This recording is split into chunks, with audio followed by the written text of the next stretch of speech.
Hey, everybody, welcome to day 179 of Reseller Reflections, a day in the life of a full-time reseller supporting her family.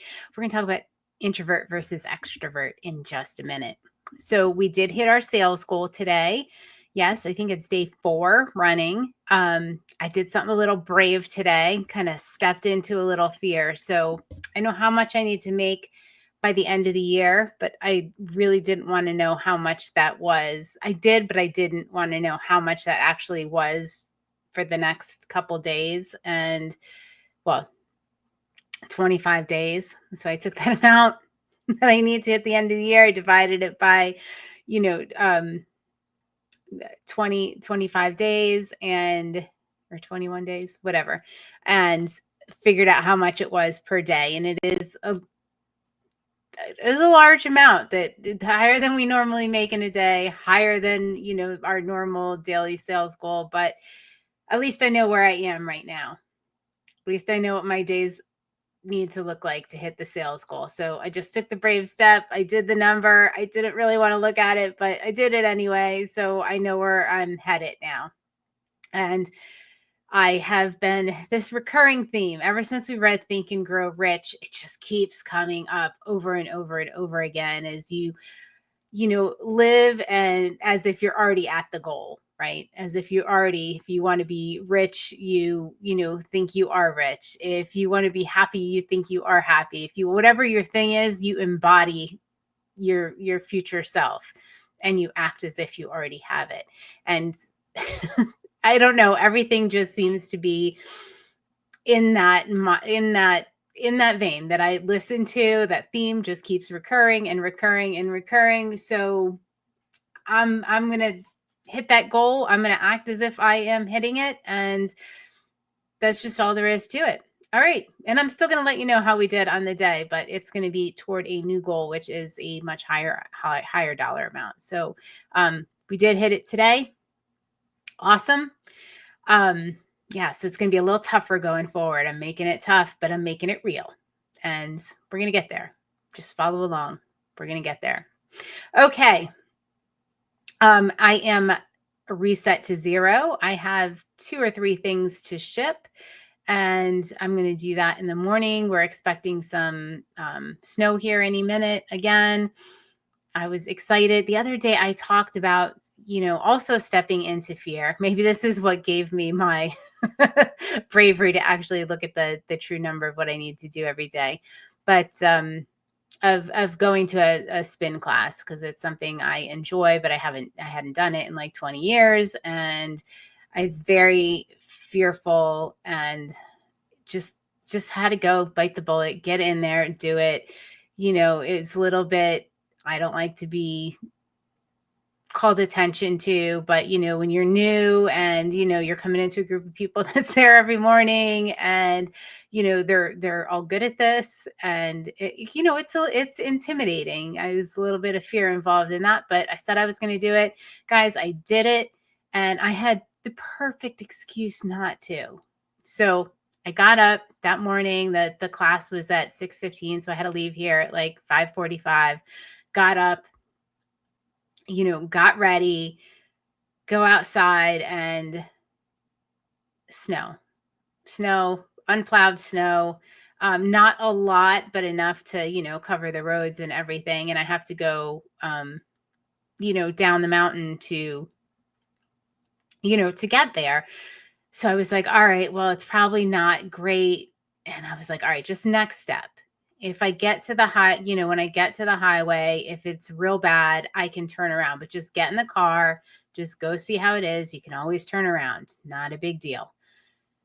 So I did that. That was hard. And it would have been easy to just say, you know what, the roads aren't plowed yet. Just go back to bed. Just go back to bed, or you'll walk later, or you'll do something later. But I didn't. I took the first step. The roads were decent. It just took me a long time to get, a lot longer to get there. I just had to go slow. And it was fine. And I got there. I did it. It wasn't that bad. Yes, it was a little bit like, you get attention called because you're the new person. They want to show you how everything works, front and center there on the bike. Oh, gosh. but it was totally, totally worth it. So glad I did it. Great group of people, just very welcoming, lovely. And I can't wait to go back and do it again. But I'm going to have snow. I was going to go tomorrow morning, but actually it is going to be fairly treacherous tomorrow and be snowing throughout the thing. So I'm going to have to find a replacement tomorrow. But it is definitely going to be part of my routine because so fun. Yes, love it. All right.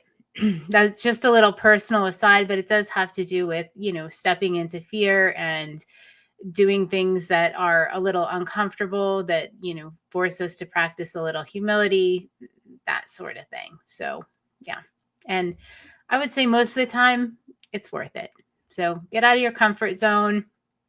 Come with me. Let me know something you're doing that is out of your comfort zone, something new you're trying. I would love to hear about it. All right, because I know I'm not out here doing this alone. All right, I am Reset to Zero, and joining me on the Reset to Zero challenge are Jill of Rusted Truck Relics, Char of Fabulous Flamingos, Kathy Singz, Nick, Mr. C Chats, Vanessa, the Diabetic Reseller, Judith R, Pam of Whimsy and Such, Carmen of Northern Bargains, Becky of Becky Consigns, Lee of Lee Phillips, 4191. All right, guys, I think I forgot Jason the Santee Swapper because my banner was running too fast or I started a little too late. Sorry, buddy. All right. But I know you're reset to zero, whether or not I call you out. So today we published, I'll have to link it up in the show notes. So Molly's been working on a new daily intention journal and it just got published today. It's available on Amazon. It's print on demand. But the reason I'm mentioning it is because it's a daily intention journal where you write. It's got all sorts of great things in it. When I get mine, I ordered it today. When I get it, I will absolutely show you. But on the bottom right-hand corner of every page, there's a little check mark to reset to zero. Right? I mean, how amazing is that? I can't wait. But I'll link it up in the show notes if you guys want to order a copy. Otherwise, I'm going to show you mine anyway, whether or not you want to order it, because I just think it's great. And it's just, supporting our habit of resetting to zero. So thanks, Molly. Love it. So introversion versus extroversion. So I have to say, and I'm going to link up this video, it is Simon Sinek and explains the difference between introversion and extroversion. And I think most of us know this, but I loved this explanation. It's less than 3 minutes, this video. But in the beginning, he talks about all right, before that, I think the reason it is important to understand it is because it not only helps us lean into what our strengths and what our abilities are, and I think it also helps us understand the people we work with or, people in our lives.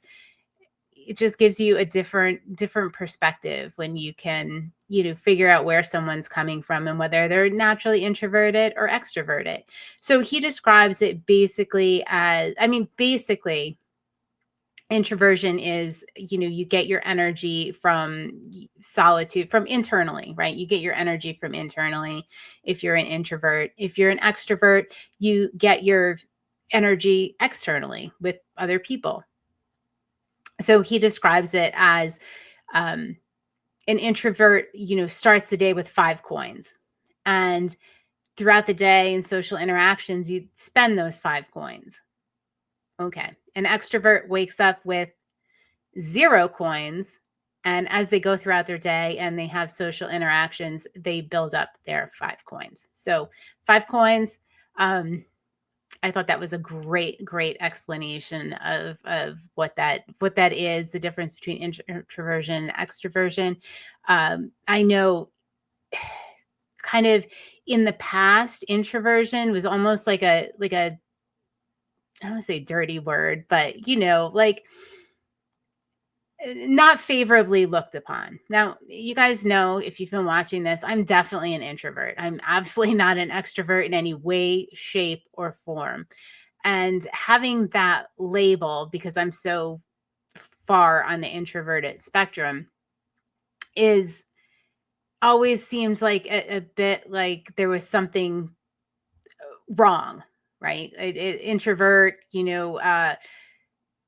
oh, you can't do this, or you're not good at that, or you're not great at talking to people, or, all the things that you hear on the outside world, because it did have like kind of a negative stereotype to it. And I just don't think that is, that's not really what it means, but it is sometimes what we hear when we hear that word. I know I did for a long, long time, but there are, benefits to being an extrovert, and there are benefits to being an introvert, and, figuring out what you are. I think most people, I've never met anybody that didn't know if they were an introvert or an extrovert. I don't know if any of you are out there and you're not sure whether you're an introvert or extrovert. Let me know, and then go take the personality test and figure that out. But I've never heard of anybody not quite being able to figure out whether they were an introvert. Usually, it's kind of just an intrinsic thing. You know how you get your energy. You know what makes you feel good. I can, like for me, when I do things socially, it drains my battery like real quick. And it didn't always make sense to me. And I'm naturally attracted to, extroverted people, extroverted friends, extroverted partners, it's just the people I surround myself with are generally extroverts, because they're, great to do things with, and we kind of balance each other out. Whereas, I'm always, maybe like hanging back, or like having a conversation one-on-one with somebody. uh they can kind of navigate the social scene and things like that. So chances are, if you're an introvert, you have extroverted friends or an extroverted partner, and that balances really well. So learning a little bit about both, I think, will benefit to understand, the people you're with is certainly good. And if you're an extrovert, chances are you're probably attracted to introverts, because you balance each other out, because it's good to have somebody in your life that is um it balances that, right? Like if you like to do the talking and you like to do the social stuff, it's great.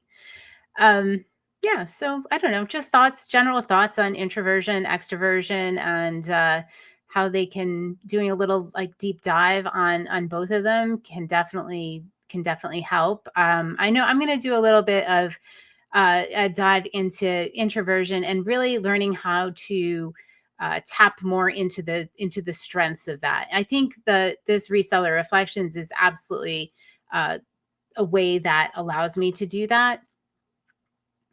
But I'm sure there are better ways. I'm sure there's great tips and tricks, um, because we all want to be the best we can be. And I think some of these things, knowing this and being like very aware of it, and really tapping into that, no matter which, end of the spectrum you're on, introvert or extrovert, I think is very, very, or will be very helpful.